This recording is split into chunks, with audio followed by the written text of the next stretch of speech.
বস্ত্রশিল্পের প্রবৃদ্ধি, অর্থনৈতিক সমৃদ্ধি এই স্লোগানে পালিত হচ্ছে দেশব্যাপী জাতীয় বস্ত্র দিবস। এ লক্ষ্যে বস্ত্র ও পাট মন্ত্রণালয় রাজধানীর জুট ডাইভার্সিফিকেশন প্রমোশন সেন্টারে আয়োজন করা হয় এক কর্মশালার।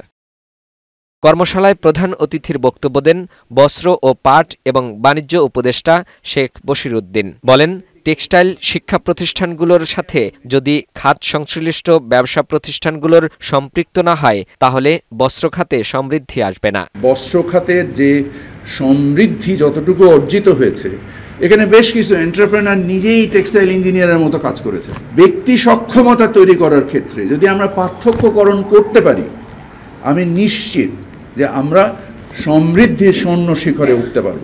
পাট শিল্পের খরচ বাঁচানো ছাড়া টিকে থাকা সম্ভব নয়। সক্ষমতা তৈরি করতে ভুল করলে লক্ষ্য অর্জন করা সম্ভব হবে না বলে জানান পাট ও বস্ত্র উপদেষ্টা।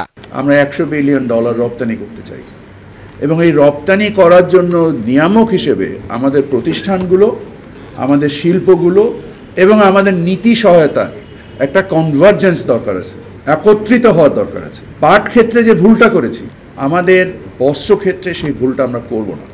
আমরা আবেগের বশবর্তী হয়ে সিদ্ধান্ত নিব না, আমাদের সিদ্ধান্ত হবে বাস্তবতার নিরিখে। এ সময় উপদেষ্টা জানান, কোম্পানিগুলো ভোজ্য তেলের দাম বাড়ানোর জন্য সরকারের কাছে আবেদন করলেও তাতে অনুমোদন দেওয়া হয়নি। তবু তারা বাজারে লিটার প্রতি 9 টাকা করে সয়াবিন তেলের দাম বাড়িয়েছে। এর বিরুদ্ধে সরকার ব্যবস্থা নিচ্ছে বলেও জানান বাণিজ্য উপদেষ্টা। তাদেরকে আমরা কারণ দর্শানোর নোটিশ জারি করেছি, এট দ্য সেম টাইম আমরা মিটিংয়ে আসার জন্য আমন্ত্রণ জানিয়েছি। ফাহিম মুনাইম, বৈশাখী সংবাদ, ঢাকা।